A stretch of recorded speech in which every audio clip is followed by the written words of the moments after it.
2 মাসের সফরে আজ লন্ডন যাচ্ছেন খালেদা জিয়া। আসতে পারে গুরুত্বপূর্ণ সিদ্ধান্ত। ঢাকায় ফিরে সহায়ক সরকারের রূপরেখা। বড় দুই জোটের বাইরে নতুন আরও একটি জোট গঠনের উদ্যোগ। থাকছে মুক্তিযুদ্ধের পক্ষে দলগুলো, লক্ষ্য সুষ্ঠু নির্বাচন। 3 দিনের ব্যস্ত সফর শেষে আজ ঢাকা ছাড়বেন শ্রীলঙ্কার প্রেসিডেন্ট। যোগ দিয়েছেন অর্থনৈতিক সংলাপে। সারা দেশে বন্যা পরিস্থিতি অপরিবর্তিত। মধ্যাঞ্চলে অবনতি, ত্রাণ ও বিশুদ্ধ পানির সংকট। মাদকে সয়লাব কুমিল্লা, কোটি কোটি টাকার ব্যবসা। যুক্ত রাঘব বোয়াল থেকে শুরু করে তৃণমূল পর্যন্ত।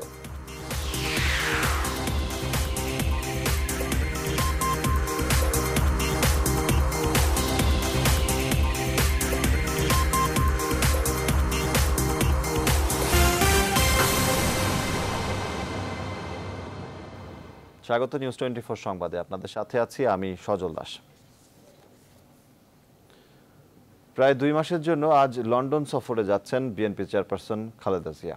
কারণ হিসেবে চিকিৎসার কথা বলা হলেও নির্বাচনকে সামনে রেখে তার এই সফরেই নির্ধারিত হতে পারে দলের গতিপথ, ভবিষ্যৎ কর্মপরিকল্পনার রোডম্যাপ। দলটির সিনিয়র নেতারা অবশ্য বলছেন, এই সময়টুকু দলের চলমান গতি ধরে রাখাই তাদের প্রধান কাজ। মারুফা রহমান জানাচ্ছেন বিস্তারিত। বিএনপি চেয়ারপারসন বেগম খালেদা জিয়া লন্ডনের উদ্দেশ্যে রওনা হবেন 15 জুলাই সন্ধ্যায়। তাকে স্বাগত জানাতে যুক্তরাজ্য বিএনপি সভা করলেও সবকিছু তদারকি করছেন দলের senior vice chairman Tarique Rahman. Khaleda জিয়ার লন্ডন সফরে তার চোখের ও পায়ের চিকিৎসা হবে। তবে এই সফরে বিশেষ গুরুত্ব পাবে নির্বাচনকে সামনে রেখে দলের কর্মপরিকল্পনার রোডম্যাপ সহ বেশ কিছু সিদ্ধান্ত।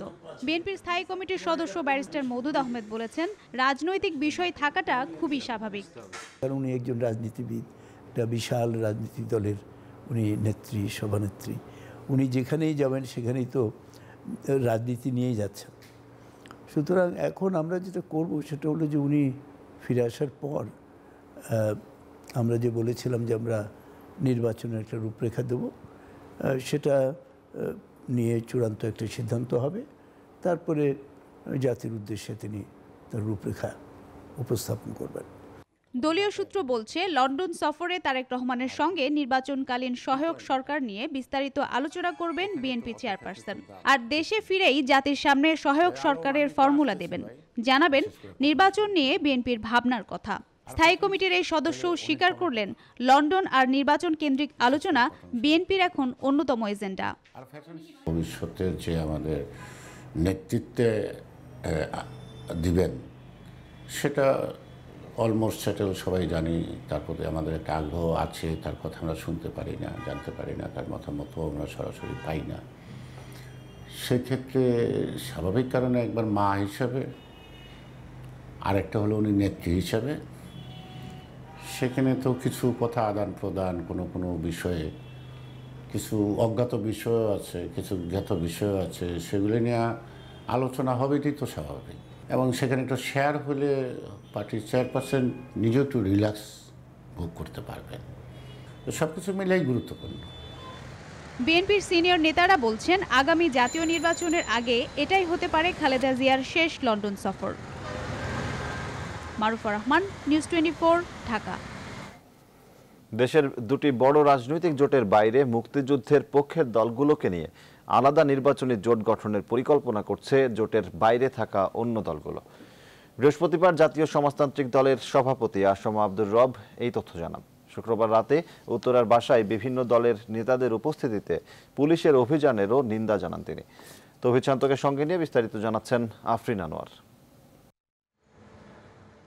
বৃহস্পতিবার রাতে উত্তরায় জাতীয় সমাজতান্ত্রিক দলের সভাপতি আসম আব্দুর রবের বাসায় ডিনার পার্টিতে যোগ দেন আওয়ামী লীগ ও বিএনপি নেতৃত্বাধীন জোটের বাইরে থাকা বেশ কয়েকটি রাজনৈতিক দলের শীর্ষ নেতারা। তারা হলেন সাবেক রাষ্ট্রপতি ও বিকল্পধারা বাংলাদেশের সভাপতি ডক্টর AQM বদরুদ্দোজা চৌধুরী, দলের যুগ্ম মহাসচিব মাহিবি চৌধুরী, নাগরিক ঐক্যের আহ্বায়ক মাহমুদুর রহমান মান্না, বাসদের সাধারণ সম্পাদক কমরেড খালিকুজ্জামান, ওয়ার্কার্স পার্টির একাংশের নেতা সাইফুল হক, গণফোরামের president member advocate Subrata Chowdhury.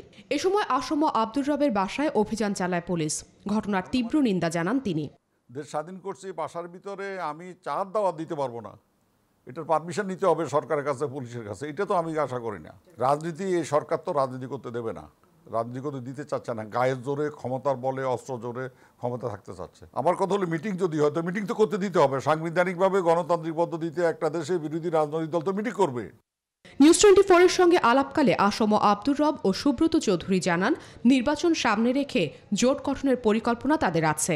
জোটের ডিনার পার্টিতে অংশ নেওয়া রাজনৈতিক দলগুলোর অংশগ্রহণ থাকবে বলেও জানান আসম আব্দুর রব।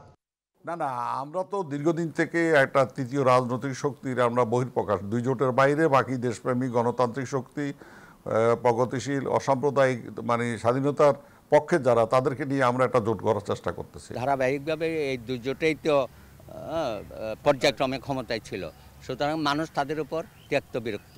তারা যে অঙ্গীকার নিয়ে, যে প্রতিশ্রুতি নিয়ে ক্ষমতায় যায়, পরে কাজটা করে উল্টাটা। যে বর্তমান সরকারের কাছ থেকে এটা আমরা আশা করি নাই। যারা মুক্তিযুদ্ধের কথা বলে ক্ষমতায় গিয়েছে, আদর্শের কথা, বঙ্গবন্ধুর স্বপ্নের কথা বলে, কিন্তু এখন দেখছি তারা ঠিক উল্টাটা করছে। তবে নির্বাচনে তারা কোনো মহাজোটের অংশ হবে কিনা সে সিদ্ধান্ত এখনই নয় বলেও জানান তিনি। আফরিন আনোয়ার, নিউজ 24, ঢাকা। এবারে তৃণমূলের সমস্যা সম্ভাবনা নিয়ে আমাদের নিয়মিত আয়োজন বাংলাদেশ লাইভ।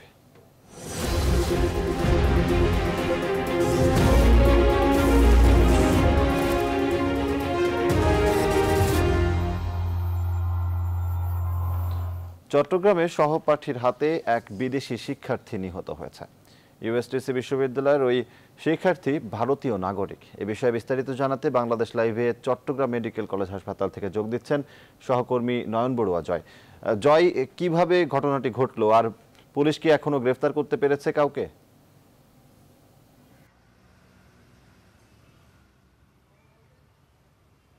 ধন্যবাদ আপনাকে। আপনি যেমনটা বলছিলেন, আসলে চট্টগ্রামের কুলশিয়া এলাকায় কিন্তু এই ঘটনাটা ঘটেছে, কিন্তু আপনি জানতে চেয়েছেন আসলে পুলিশ গ্রেপ্তার করতে পেরেছে কিনা। তো আমরা জানতে চাই আসলে, এবং আপনাকে জানাতে চাই, আমি আছি মর্গে, কিন্তু গতকাল রাতের দিকে এই ঘটনাটা ঘটেছে বলে আমাদেরকে জানিয়েছে। কিন্তু দুজনেই কিন্তু এমবিবিএস পড়ুয়া একটি বেসরকারি বিশ্ববিদ্যালয়ে কিন্তু তারা প্রথমে যে বিশ্ববিদ্যালয়টি ছিল সেই বিশ্ববিদ্যালয়টি হলো ইউএসটিসি, আমাদের চট্টগ্রামের একটি নামকরা বিশ্ববিদ্যালয়ে তারা পড়াশোনা করতে, কিন্তু দুজনে কিন্তু ভারতীয় নাগরিক বলে আমরা জেনেছি। তারা এই আকবর্ষা এলাকায় কিন্তু তারা দুজনে ভাড়া বাসায় থাকতেন। কিন্তু তারা বলছিলেন আসলে এখানে যারা স্থানীয়রা রয়েছেন এবং পুলিশের সাথেও কিন্তু আমরা কথা বলেছি, তারা বলছেন সেই একটি বাসায় তাদের দুজনের মধ্যে বিরোধের কারণে তাকে জবাই করে হত্যা করেছে তার অপর বন্ধু। সেই বন্ধুর নাম হলো উইলসন আকবর নামে আমরা জেনেছি। কিন্তু তাকেও কিন্তু পুলিশ তাকে আটক করে চট্টগ্রামের আরেকটি বেসরকারি হাসপাতালে কিন্তু তাকে ভর্তি করে রেখেছেন। সেই হাসপাতালটির নাম হলো ম্যাক্স হাসপাতাল, কিন্তু আমাদের চট্টগ্রামের সেই হাসপাতালটি কিন্তু নামকরা হাসপাতাল।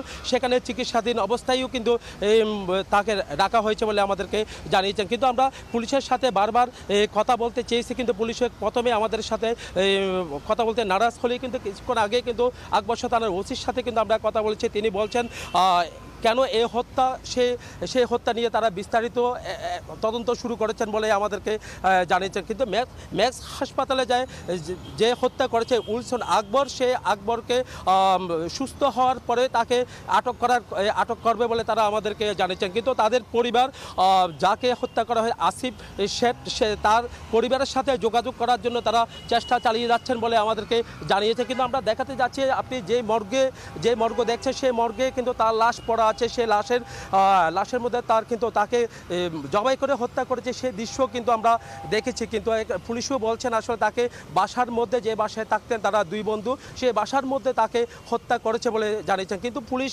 বারবার বলে যাচ্ছেন, কিন্তু আসলে হত্যা নিয়ে এখনো পর্যন্ত তারা কোনো সঠিক উত্তর তারা আমাদেরকে দিতে পারছে না। তারা তদন্ত চালিয়ে যাচ্ছে বলে আমাদেরকে জানিয়েছেন। কিন্তু আমরা এই ম্যাক্স হসপিটালের কিন্তু এই যারা পরিচালক রয়েছেন তাদের সাথেও কিন্তু কথা বলছি।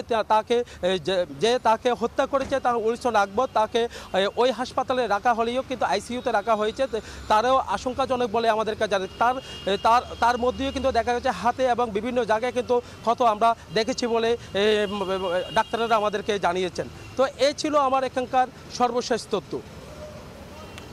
জয়, আপনাকে অসংখ্য ধন্যবাদ। সহকর্মী নয়ন বড়ুয়া জয় চট্টগ্রাম থেকে যোগ দিয়েছিলেন। চট্টগ্রামে যে একজন ভারতীয় শিক্ষার্থীকে তারই সহপাঠী কুপিয়ে হত্যা করেছেন এই চট্টগ্রামে একটি নামকরা বিশ্ববিদ্যালয়, ইউএসটিসি মেডিকেল বিশ্ববিদ্যালয়, যেখানে শিক্ষার্থীরা শিক্ষা গ্রহণ করতে আসেন। কিন্তু আমরা গতকাল রাতে যে দুর্ঘটনাটি ঘটেছে, একই বিশ্ববিদ্যালয়ের একজন সহপাঠী তার অন্য সহপাঠীকে কুপিয়ে হত্যা করেছে। যদিও ভারতীয় একজন নাগরিক এবং আমাদের সহকর্মী নয়ন বড়ুয়া জয় যেমনটি জানাচ্ছিলেন যে শিক্ষার্থী হামলা করেছে, অর্থাৎ হত্যার ঘটনাটি যে ঘটিয়েছে, সেই শিক্ষার্থীও কিন্তু একজন ভারতীয় নাগরিক বলে তিনি বলছেন। এবং আইনশৃঙ্খলা রক্ষাকারী বাহিনীও কিন্তু এরই মধ্যে তদন্তে নেমেছেন। কি কারণে এই ঘটনাটি ঘটেছে তা তদন্ত করে দোষীকে গ্রেফতার করে শাস্তির আওতায় আনার চেষ্টা করছেন। দর্শক, এরই মধ্যে দেশে বেশ জনপ্রিয় হয়ে উঠেছে, লাভজনক হওয়ায় এরই মধ্যে এই চাষে ঝুঁকছেন চাষিরা।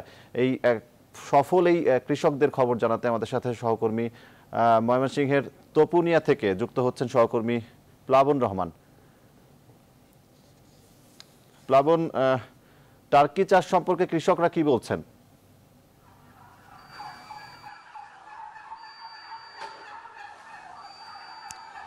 আমি আসলে ময়মনসিংহের দাপুনিয়া বাজার এলাকায় আছি। আপনি দেখতে পাচ্ছেন আমার পিছনে আসলে টার্কি মুরগি রয়েছে। এটি আসলে টার্কি মুরগির খামার। যেমনটা আপনি বলছিলেন যে টার্কি মুরগির দিকে আসলে ঝুঁকছেন, মানে এই চাষের দিকে ঝুঁকছেন অনেকেই। আপনি জানেন বাংলাদেশ বিভিন্নভাবে কর্মসংস্থানের দিকে এগুচ্ছে, আত্মনির্ভরশীল হচ্ছে সাধারণ মানুষ। অনেক শিক্ষিত যুবকও কিন্তু বিভিন্নভাবে আত্মকর্মসংস্থানের দিকে ঝুঁকছে। তো তারই একটি বড় মাধ্যম হয়ে উঠছে এই টার্কি মুরগির খামার। এটি আসলে মুরগি যার উৎপত্তি আসলে উত্তর আমেরিকায়, কিন্তু এখন কিন্তু আমাদের প্রতিবেশী দেশ ভারত সহ ইউরোপের দেশে এই মুরগির যে মাংস সেটির কিন্তু বেশ চাহিদা রয়েছে। একই সঙ্গে এই মুরগির যে ডিম সেটিরও অনেক বেশি চাহিদা, এবং একই সঙ্গে বাণিজ্যিকভাবে বেশ সফলতা আসছে এই টার্কি মুরগির খামারের যে চাষ তাতে করে। এবং যে কারণে আমরা শুধুমাত্র দেখছি যে বিভিন্ন জেলায় কিন্তু এই টার্কি মুরগি সেটির জনপ্রিয়তা বাড়ছে, একই সঙ্গে বাণিজ্যিকভাবে সফলতা আসে, অনেকে কিন্তু এই চাষের দিকে ঝুঁকছেন। এবং আপনি দেখতে পাচ্ছেন এটি কিন্তু বেশ আকারে কিন্তু বেশ বড় মুরগি, যেটি যে 3 স্টার 5 স্টার হোটেল রয়েছে সেই হোটেলগুলোতে এই মুরগির চাহিদা কিন্তু অনেক বেশি রয়েছে, এবং যে কারণে আর্থিকভাবে অনেক বেশি লাভবান হচ্ছেন এই চাষের সঙ্গে সংশ্লিষ্টরা।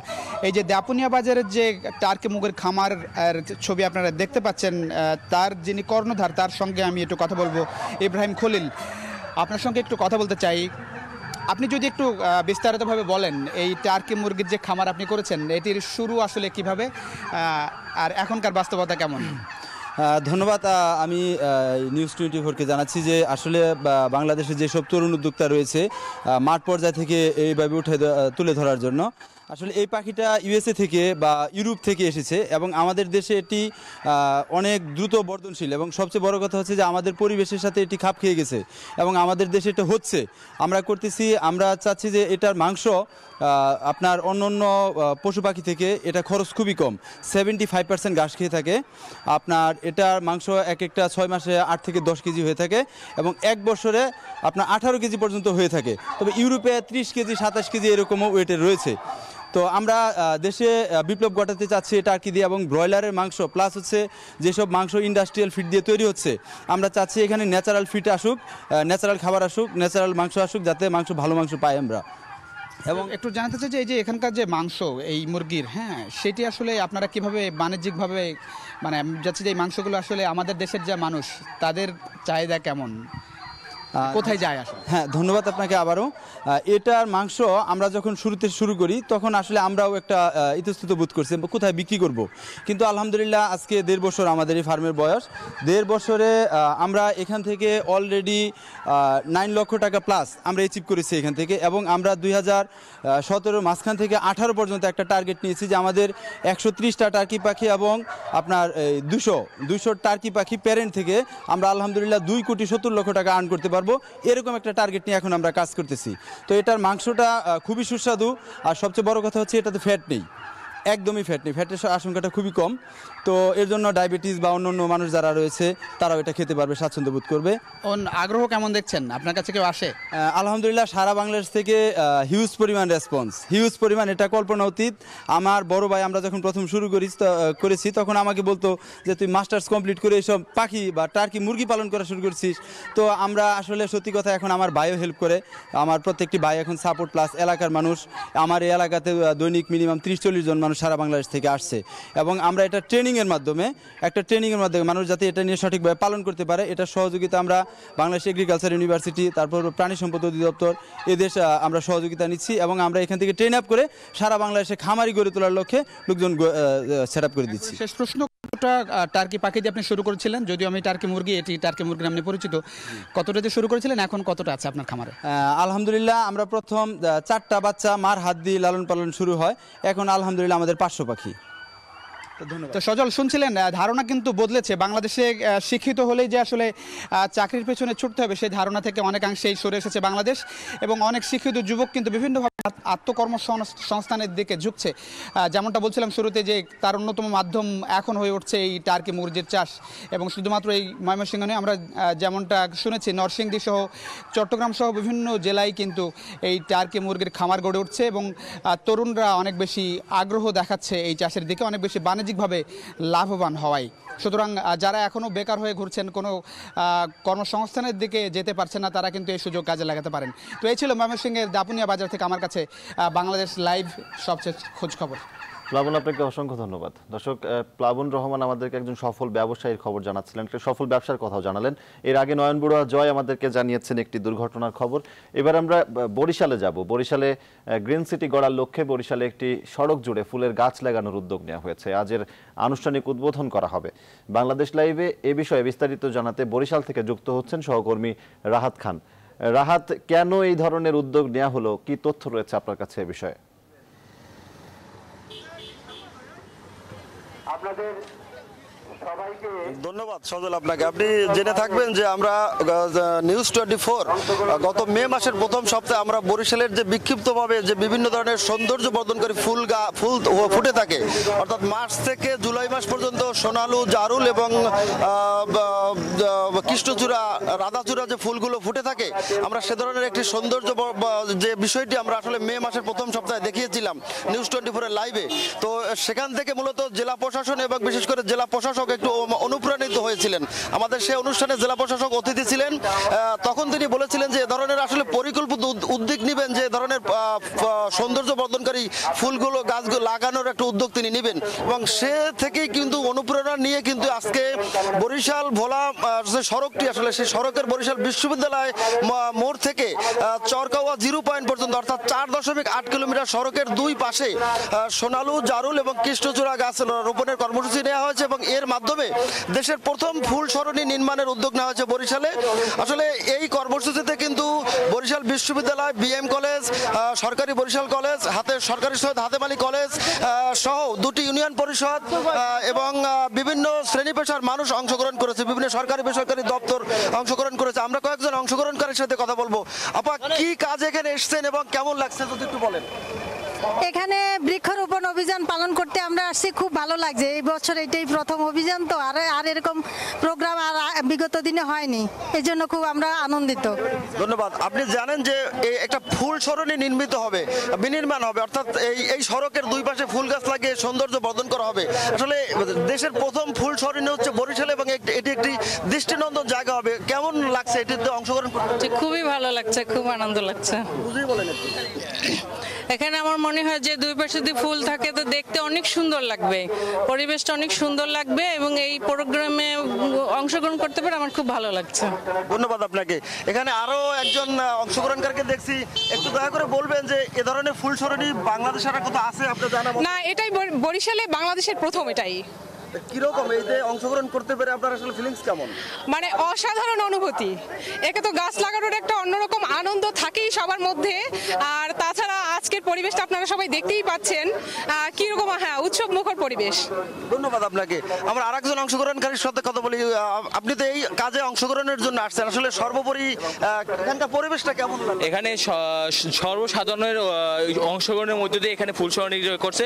এখানে বরিশালের এই প্রথম, সারা বাংলাদেশে প্রথম আমরা এই ফুলসরণীর কাজে অংশগ্রহণ করছি। জেলা প্রশাসন আয়োজন করেছে। এখানে সর্বস্তরে এই স্টুডেন্ট বলেন, গণমাধ্যম কর্মী বলেন, এখানে তারপর এনজিও কর্মী, সবাই মুক্তিযোদ্ধা সবাই এখানে অংশগ্রহণ করছে। সবাই এখন কাজ শুরু, একটু উৎসব মুখর পরিবেশে আমরা এই কাজগুলো শুরু করছি। ধন্যবাদ। আপনি শুনলেন সজল যে আসলে এটি এই যে বৃক্ষরোপণ অর্থাৎ সৌন্দর্য বর্ধনকারী গাছ রোপণকে কেন্দ্র করে একটি উৎসবের আবহাওয়া তৈরি হয়েছে। এই যে বরিশাল ভোলা সড়কের বরিশাল বিশ্ববিদ্যালয় থেকে চরকাওয়া 0 পয়েন্ট পর্যন্ত 4.8 কিলোমিটার সড়কে, এবং এই সড়কের দুপাশে সোনালু, জারুল এবং কৃষ্ণচূড়া গাছ রোপণ করা হবে, এবং এর মাধ্যমে বরিশালের যে একটি নান্দনিকতা আসলে ফুটিয়ে তোলার চেষ্টা করা হয়েছে। এবং দুই পাশে রোপণ করা হবে এখানে প্রায় 3000 গাছের চারা। আপনাকে বলে রাখি যে 4.8 কিলোমিটার সড়কটি আসলে মূলত এই বৃক্ষরোপণের জন্য যে 48টি গ্রুপে ভাগ করা হয়েছে। এক একটি গ্রুপে ধরুন যে এক এক রকমের, অর্থাৎ সোনালু গাছ লাগানো হবে একটি অংশে, তারপরের অংশে লাগানো হবে জারুল, তারপরের অংশে লাগানো হবে কৃষ্ণচূড়া গাছ। এ ধরনের একটি উদ্যোগ নেওয়া হয়েছে, এবং এই বৃক্ষগুলো রোপণের 3 বছরের মধ্যে ফুল ফুটবে, এবং এটি বাংলাদেশের একটি অন্যতম দৃষ্টিনন্দন জায়গায় পরিণত হবে বলে সংশ্লিষ্টরা মনে করছেন। আমরা এখন একজনের সাথে কথা বলবো, দয়া করে বলবেন যে কি প্রোগ্রামে এসেছেন এবং আসলে সর্বোপরি অবস্থাটা কেমন? আমরা এসেছি বরিশাল জেলা প্রশাসন কর্তৃক আয়োজিত বরিশাল ফুল সরণি এর আজকের স্থাপিত হবে সেই অনুষ্ঠানে। তো অনুষ্ঠানের উদ্বোধন করবেন আমাদের সম্মানিত বিভাগীয় কমিশনার স্যার। উদ্বোধনের পরপরই এখানে একটা বিশাল বড় ধরনের একটা জায়গা, রাস্তার 2 সাইডে ফুলের গাছ লাগানো হবে, বিভিন্ন ধরনের ফুলের গাছ লাগানো হবে। তো এই অনুষ্ঠানে নিজেকে এখানে সামিল করতে পেরে, এবং আমি একজন সরকারি দপ্তরের কর্মকর্তা, কৃষি সম্প্রসারণ অধিদপ্তরে আছি, তো এখানে নিজেকে সামিল করতে পেরে আমি খুবই সম্মানিত এবং নিজেকে খুবই সৌভাগ্য মনে করছি। ধন্যবাদ আপনাকে। সজল দাস, আপনি শুনলেন যে আসলে এটি একটি উৎসবের আবহাওয়া তৈরি হয়েছে, এবং এখানে এখন উদ্বোধনী পর্ব চলছে, এবং এরপরেই মূলত বৃক্ষরোপণের অভিযান শুরু হবে, এবং এই অভিযান চলবে দুপুর 1টা পর্যন্ত, এবং এর মধ্যেই এই কার্যক্রম সম্পন্ন করা হবে বলে জেলা প্রশাসন থেকে আমাদেরকে জানানো হয়েছে। এবং এর মাধ্যমে দেশের প্রথম ফুল সরণি বিনির্মাণের যে উদ্যোগটি সেটি বাস্তবায়িত হবে বলে সংশ্লিষ্টরা মনে করছেন। সজল দাস, এই ছিল বরিশালের দেশের প্রথম ফুল সরণির যে সার্বিক চিত্র সেটি। রাহাত খান, আপনাকে অসংখ্য ধন্যবাদ। দর্শক, সহকর্মী রাহাত খান বরিশাল থেকে যোগ দিয়েছিলেন। বরিশালের প্রশাসনের উদ্যোগে, জেলা প্রশাসনের উদ্যোগে যে ফুল সরণি তৈরি করা হচ্ছে সেই অনুষ্ঠানের খবর জানাচ্ছিলেন তিনি। নিচ্ছি ছোট্ট একটি বিরতি, আমাদের সঙ্গেই থাকুন।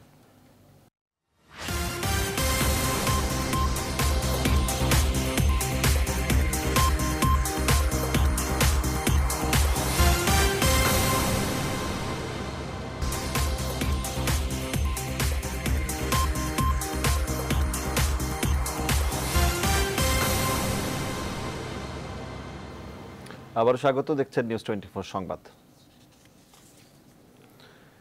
3 দিনের সফর শেষে আজ ঢাকা ছাড়বেন শ্রীলঙ্কার প্রেসিডেন্ট। দুপুরে তিনি কলম্বোর উদ্দেশ্যে ঢাকা ছাড়বেন। এর আগে স্থানীয় একটি হোটেলে ব্যবসায়ীদের অংশগ্রহণে একটি অর্থনৈতিক সংলাপে অংশ নিচ্ছেন তিনি। এর আগে প্রধানমন্ত্রী শেখ হাসিনার আমন্ত্রণে বৃহস্পতিবার 3 দিনের সফরে ঢাকা আসেন শ্রীলঙ্কার প্রেসিডেন্ট। ঢাকায় অবস্থানকালে 2 দেশের মধ্যে সই হয়েছে একটি চুক্তি এবং 13টি সমঝোতা স্মারক। এছাড়া ভবিষ্যতে মুক্ত বাণিজ্য চুক্তির আশ্বাসও দিয়েছেন তিনি।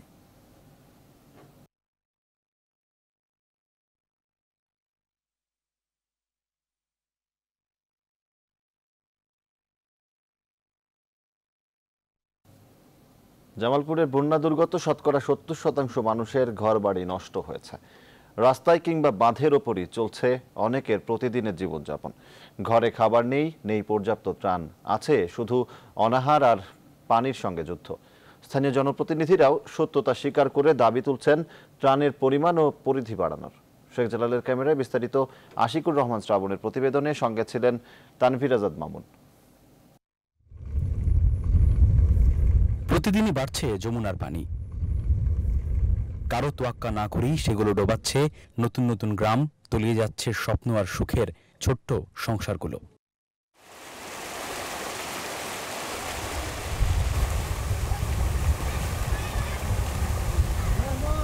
পানির সঙ্গে যুদ্ধে পরাজিত মানুষগুলো তাই সামান্য সম্বল নিয়ে ঘর ছেড়ে আশ্রয় কেন্দ্র কিংবা শুকনো জায়গার সন্ধানে। সেই তালিকায় শিশু যুবকের পাশাপাশি আছেন বৃদ্ধ বৃদ্ধাও। কোন রকম জল ডিঙিয়ে শুষ্কতার পথে তারা, মানুষের সাথে পাল্লা দিয়ে পিঁপড়ারাও নিরাপত্তার খোঁজে। থাকার ঘর পড়ে গেছে, পাকার ঘর পড়ে গেছে, পরে বাঁশ খুঁড়ে দিয়ে হানা দিয়ে ছেলাম। আশ্রয় খুঁজে পেতে ব্যর্থ মানুষগুলো জমা হয়েছেন কিছুটা শুকনো রাস্তায়। সেখানেই চাল বাছা, রান্নাবান্না। কিন্তু রান্নাও রোজ হয় না, কারণ আর্থিক সঙ্গতি নেই তাদের। যারা কিছু একটা জোগাড় করেছেন তারা নিচের বন্যার পানিকে অগ্রাহ্য করেই অন্ন তুলছেন মুখে। বন্যা পীড়িত মানুষের একটি অংশ রাস্তার ধারে সেই মানুষগুলোকেই কাস্টমার বানিয়ে টুকটাক ব্যবসা করছেন। সেখান থেকেও রোজগার সামান্য, অভাবের সাথে মোকাবেলায় খুবই দুর্বল। সংসার কিভাবে চলে আপনাদের বন্যার মধ্যে রাস্তার উপরে? খুবই কষ্ট চলতেছে বুঝছেন, 1-200 টাকা ইনকাম করে মনে করেন খুবই ডাল ভাত আলাই কোনোরকম খাওয়ায়। 7 দিন ধরে চলা বন্যা মোকাবেলায় ত্রাণের অপ্রতুলতার অভিযোগ নিত্যদিনের। অভিযোগের পাল্টা উত্তর নেই জনপ্রতিনিধিদের কাছে। 7 টন সরকারি বরাদ্দ পেয়েছি, তাতে আমি 700 পরিবারকে মাল দিতে সক্ষম হয়েছি। আমার কমপক্ষে 20,000 পরিবারকে মাল দেওয়া প্রয়োজন, সরকারি ত্রাণ দেওয়া প্রয়োজন। এক একটা পরিবারের মিনিমাম 5 থেকে 7,000 বা কারো 10,000 টাকার প্রয়োজন প্রতি পরিবারের। তাতে আপনার মনে করেন মিনিমাম 10 থেকে 15 লাখ টাকা মানে ঘর মেরামতের জন্য প্রয়োজন। পরিসংখ্যানের বাইরেও একটা জীবন আছে। সেই জীবনে জামালপুরের বন্যা দুর্গত মানুষগুলো জয়ী নয়, ভীষণভাবে পরাজিত। কারণ অসীম অভাব, উদ্যোগ সামান্য। প্রকৃতি বিরূপ, বিপন্ন। তার বিপরীতে নিরস্ত্র নিরন্ন মানুষগুলোকে যুদ্ধ করতে হচ্ছে সরকারি পর্যাপ্ত ত্রাণ সাহায্য ছাড়াই। এই বাস্তবতা তারা বলছেন যে আসলে সঠিকভাবে আক্রান্তদের এবং দুর্গতদের পরিসংখ্যান ঠিকঠাক করা না গেলে তৈরি হতে পারে ভয়াবহ মানবিক বিপর্যয়, আক্রান্ত হতে পারে আরও অনেক নতুন মানুষ। আশিকুর রহমান শ্রাবণ, নিউজ 24, ইসলামপুর, জামালপুর। বন্যা কবলিত সিরাজগঞ্জে এখন শুরু হয়েছে নদী ভাঙন। সেই ভাঙনে বসতভিটা আর ফসলি জমি চিরতরে হারাতে হচ্ছে কৃষককে। তাই সামনের দিনে কিভাবে চলবে সংসার তা নিয়েই এখন দুশ্চিন্তায় ভাঙন কবলিত মানুষেরা। আব্দুস সামাদ সায়েমের তথ্য ও ছবিতে ডেস্ক রিপোর্ট।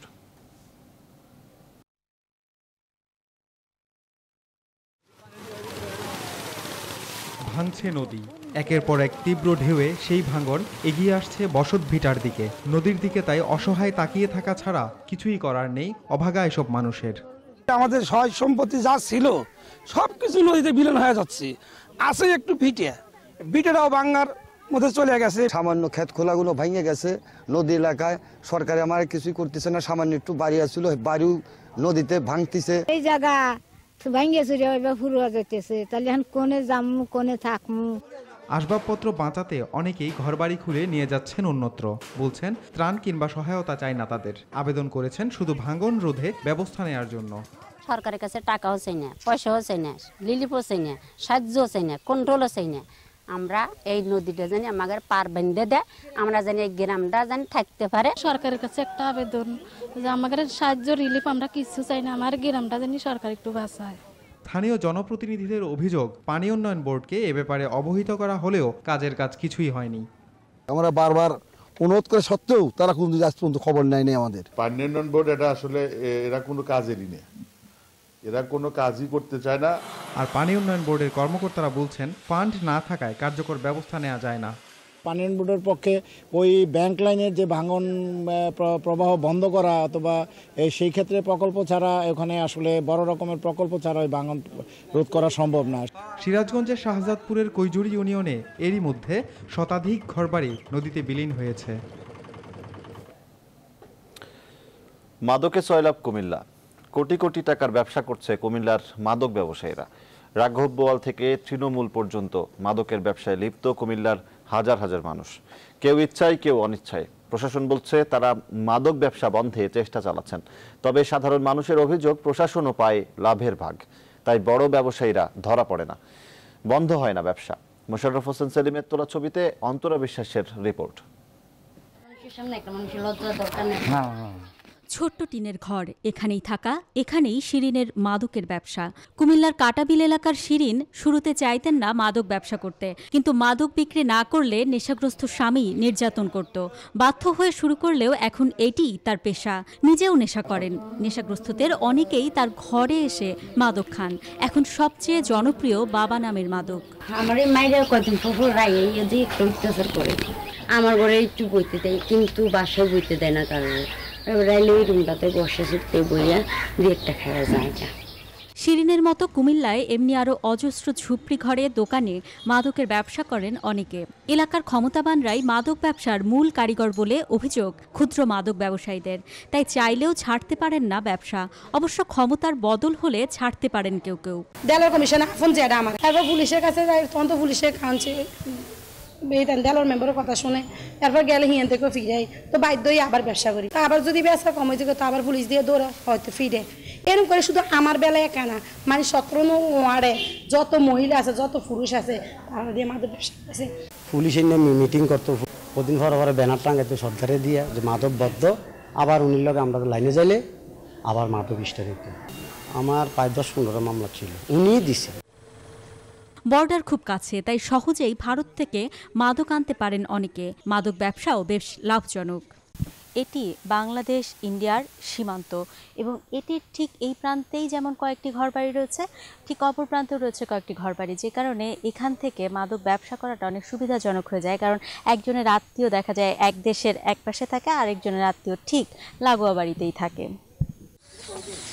প্রশাসনের নাকের ডগায় মাদকের নেশায় ডুবছে তরুণ সমাজের একাংশ।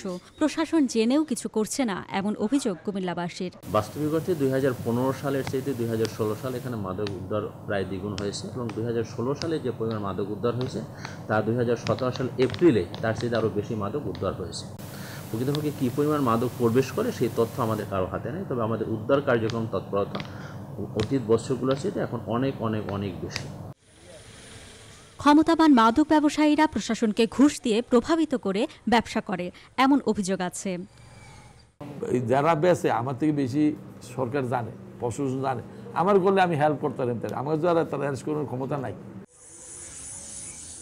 মাঝে মাঝে তৃণমূল পর্যায়ে মাদক ব্যবসায়ীদের গ্রেপ্তারের খবর আসে, কিন্তু ক্ষুদ্র ব্যবসায়ীদের অভিযোগ রাঘব বোয়ালরা থেকে যাচ্ছে ধরাছোঁয়ার বাইরেই।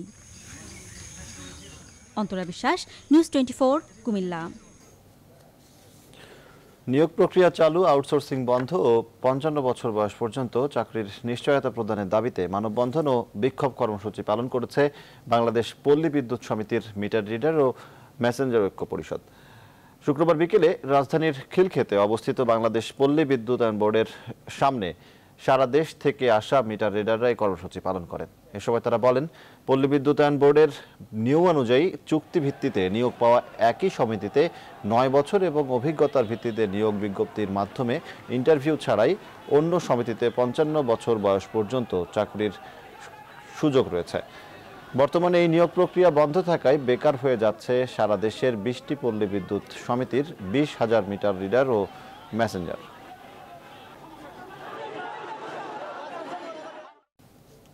সংবাদের এই পর্যায়ে নিচ্ছে আরও একটি বিরতি, আমাদের সঙ্গেই থাকুন।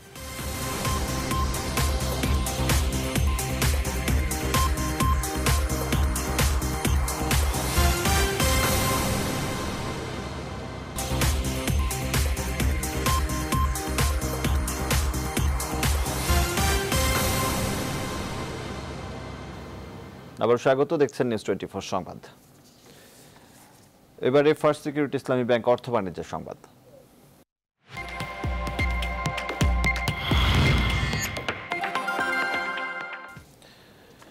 নতুন ঘর সাজাতে একই ছাদের নিচে পাওয়া যাচ্ছে ঘর সাজানোর প্রায় সব পণ্য। রাজধানীর ইন্টারন্যাশনাল কনভেনশন সিটি বসুন্ধরার লাইটিং এক্সপো ঘুরে দেখা যায় ঘর সাজানোর পণ্যের পসরা সাজিয়ে বসেছেন ব্যবসায়ীরা। ছুটির দিন হওয়ায় ক্রেতা সমাগমও ছিল চোখে পড়ার মতো। মেলার খবর জানাচ্ছেন সুলতান আহমেদ। ঘর সাজানোর কথা ভাবছেন যারা, তাদের জন্য মনে হয় সবচেয়ে বেশি উপযুক্ত এমন এক্সপো, যেখানে মোট 110টি স্টল পসরা সাজিয়েছেন বিভিন্ন লাইট, দেশি বিদেশি টাইলস, ফার্নিচার সহ ঘর সাজানোর পণ্যে। আয়োজকরা জানান, টানা দ্বিতীয়বারের এমন আয়োজনে সাড়া মিলছে বেশ।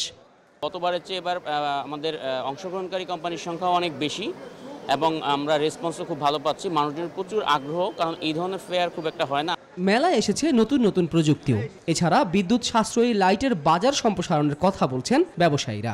স্মার্ট ভিডিও ডোরবেল, যেটার মাধ্যমে পৃথিবীর যে কোনো প্রান্ত থেকে আপনার বাসায় কে আসছে বা কে যাচ্ছে তো মোবাইল ফোনের মাধ্যমে আপনি দেখতে পারবেন। এলইডি লাইটটাকে আমরা বাংলাদেশের জনগণের কাছে ফোকাস করতে চাচ্ছি। এলইডি লাইটের কারণটা হচ্ছে যে আপনার ইনিশিয়াল প্রাইস এটা বেশি, বাট আপনার পাওয়ার কনজাম্পশন কিন্তু প্রায় 85% কম দেন এনি আদার লাইটস।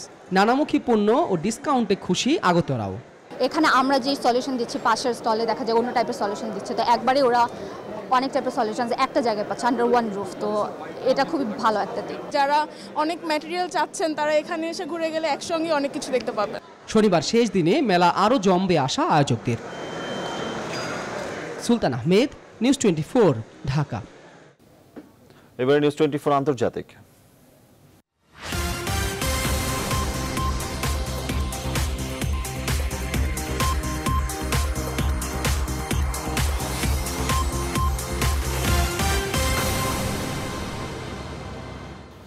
উত্তর পূর্ব লন্ডনে 5টি অ্যাসিড হামলার ঘটনায় জড়িত সন্দেহে 2 জন কিশোরকে আটক করেছে পুলিশ। বৃহস্পতিবার রাতে লন্ডনের হ্যাকনি, স্টোক নিউইংটন ও ইজলিংটনে মাত্র 1.5 ঘন্টার মধ্যে এসব হামলা হয়। প্রত্যক্ষদর্শীরা জানান, দুষ্কৃতিকারীরা লোকজনের মুখমণ্ডলে অ্যাসিড ছুড়েই মুহূর্তের মধ্যে পালিয়ে যায়। এই ঘটনায় আহতদের বিভিন্ন হাসপাতালে চিকিৎসা দেওয়া হচ্ছে। এদের মধ্যে একজনের অবস্থা আশঙ্কাজনক বলে জানিয়েছে কর্তৃপক্ষ। আকস্মিক এই অ্যাসিড হামলায় ঘটনায় জড়িত সন্দেহে এ পর্যন্ত একজনকে আটক করা হলেও অন্যদের খোঁজে অভিযান চলছে বলে জানিয়েছে পুলিশ। ধারণা করা হচ্ছে, সম্প্রতি ব্রিটেনে বিদ্বেষমূলক বিভিন্ন কর্মকাণ্ড বেড়ে যাওয়ার মধ্যেই একের পর এক অ্যাসিড হামলার খবর পাওয়া যাচ্ছে।